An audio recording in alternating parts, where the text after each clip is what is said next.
Welcome to the mathematics lecture. Let's continue the chapter Mathematical Logic. Quantifiers. Students, there is a two types of quantifiers. Number one, universal quantifier.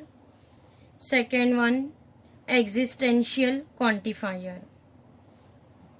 Students, quantifier are always defined on open sentence.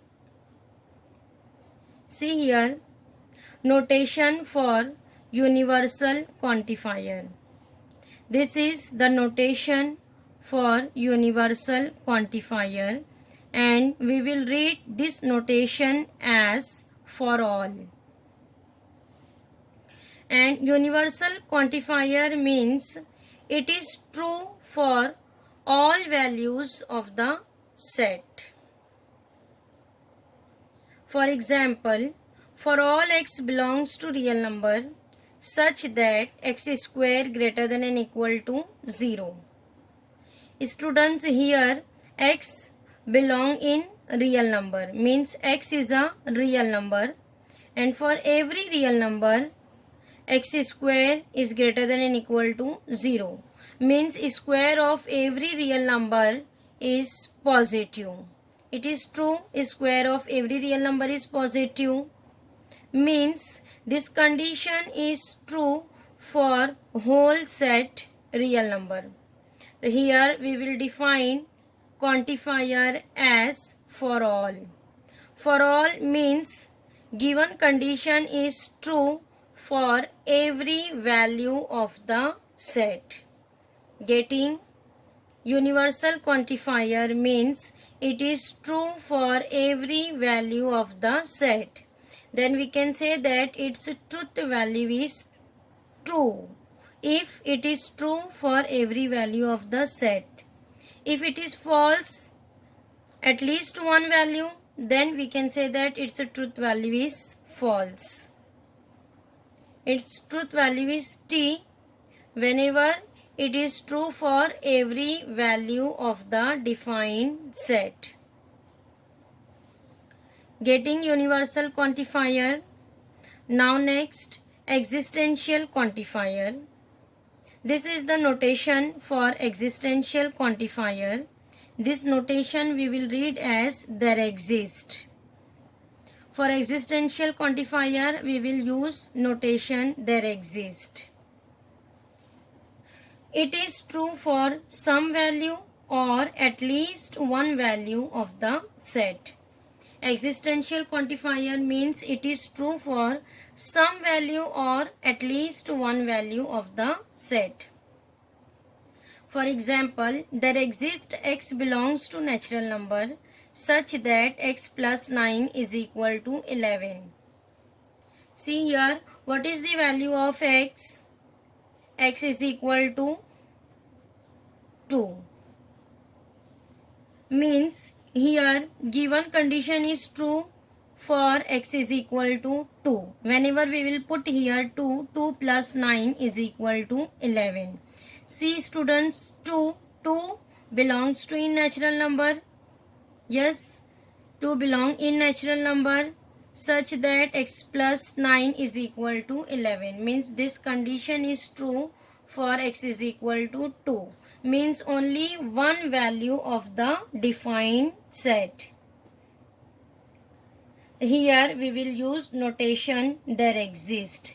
There exist means given condition is true at least one value or some value of the defined set.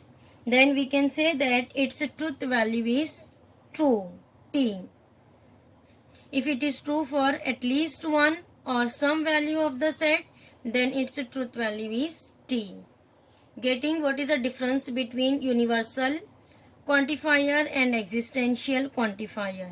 Universal quantifier means it is true for every value of the defined set, and existential quantifier means it is true at least one value or some value of the defined set.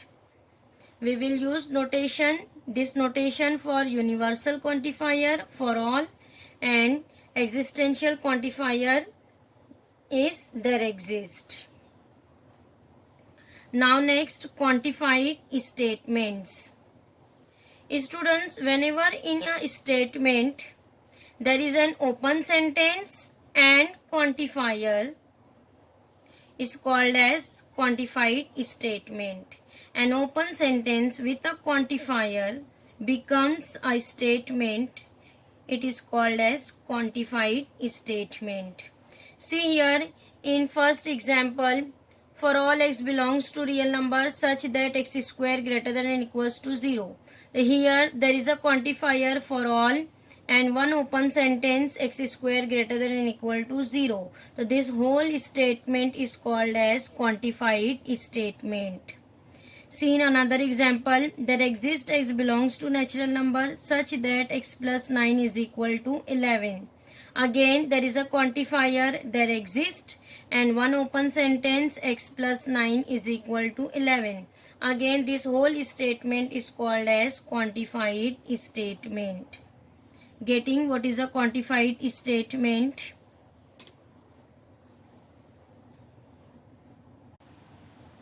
Now next, negation of compound statements.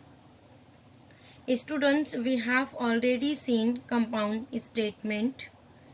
There is a total 5 types of compound statements. We will write here negation of all compound statements. Number 1, negation of conjunction. Students, this is the symbol of conjunction P and Q. We will write negation of conjunction means negation of P and Q.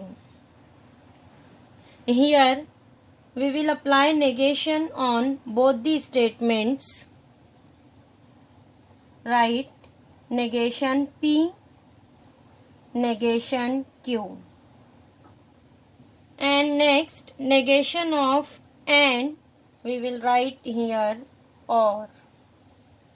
Students, this is negation of P and Q. Negation P and Q is equivalent to negation P or negation Q. Now next, second one, negation of disjunction. Students, this is the symbolic form of disjunction P or Q.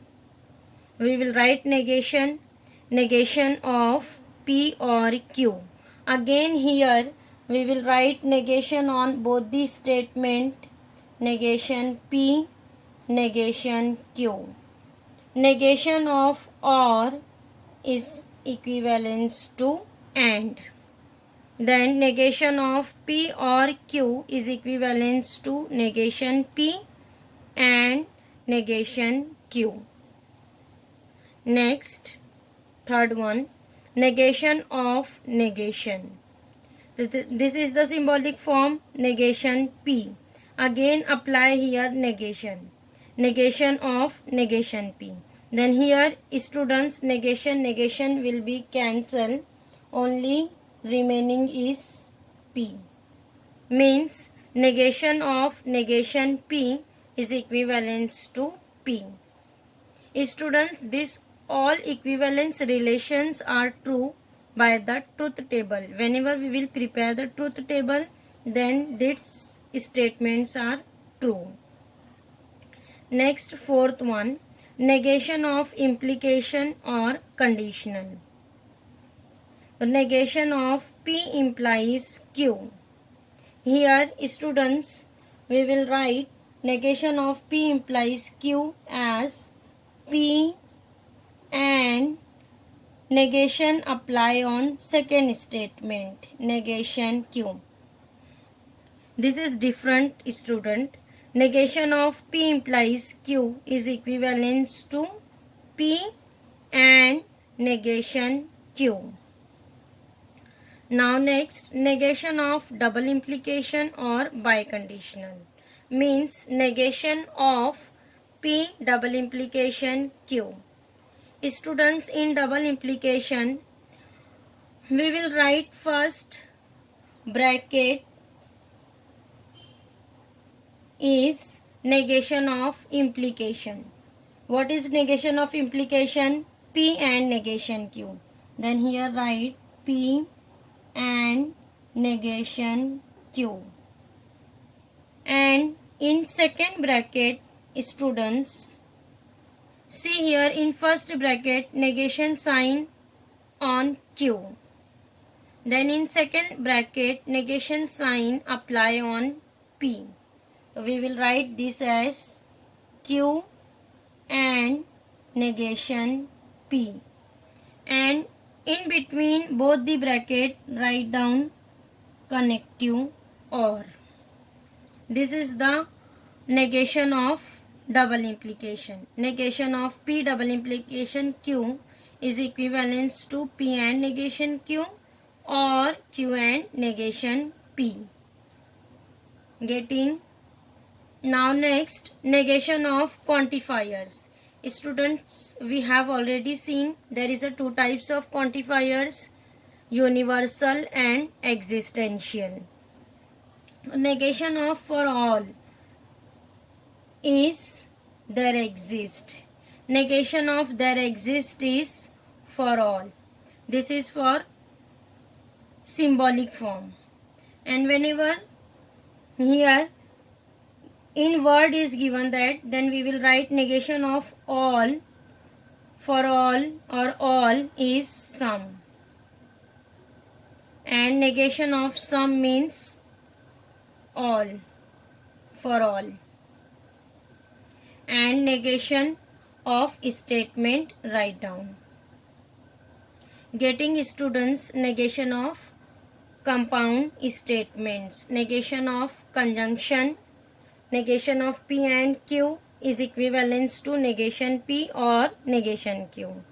Negation of disjunction P or Q is equivalent to negation P and negation Q. Negation of negation.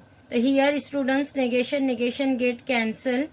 Negation of negation P is equivalent to P. Then negation of implication. Negation of P implies Q is equivalent to P and negation Q.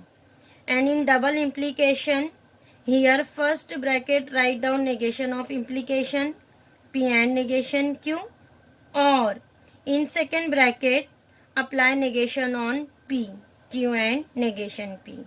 And next write down negation of quantifiers. Getting.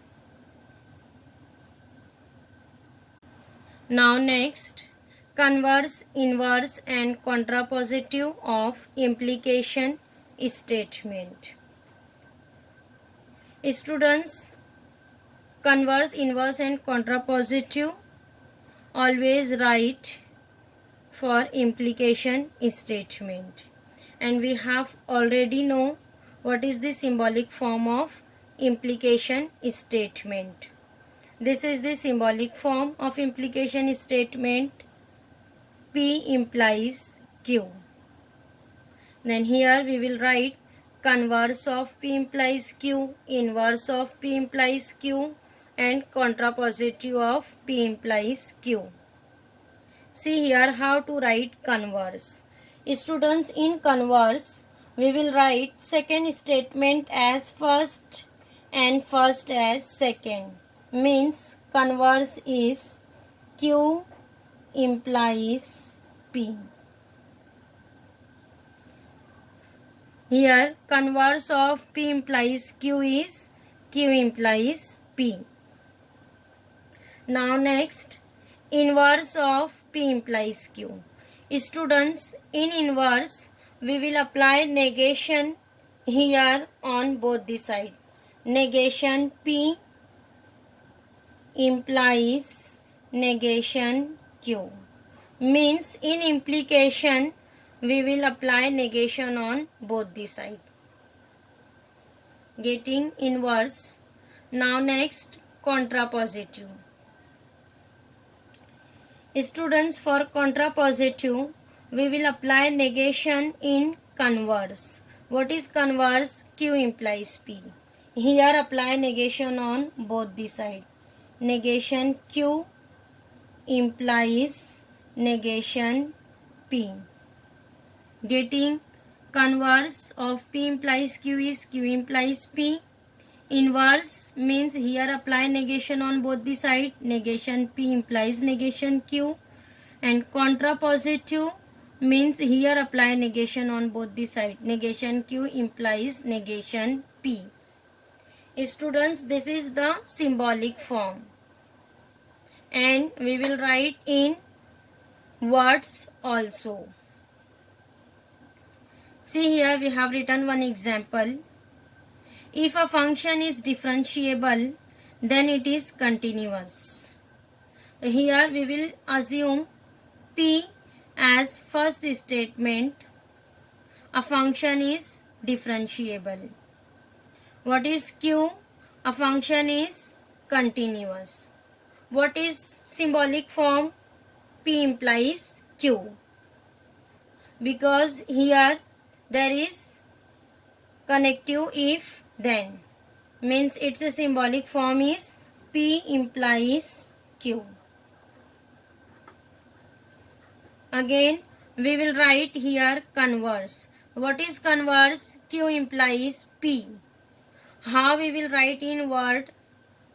See, second statement write as first and first one as second. What is the in word?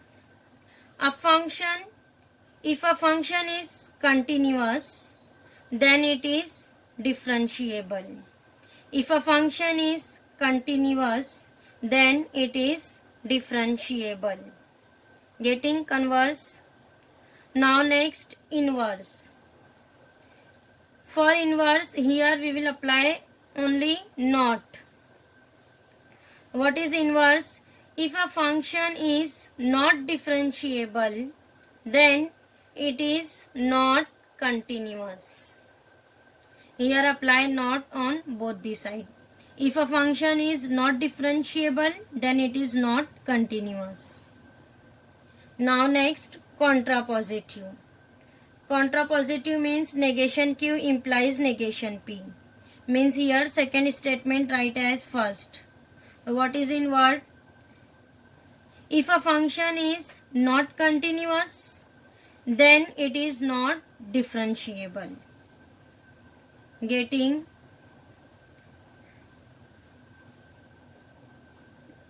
converse, inverse and contrapositive. Students, here converse, inverse and contrapositive of implication statement is completed.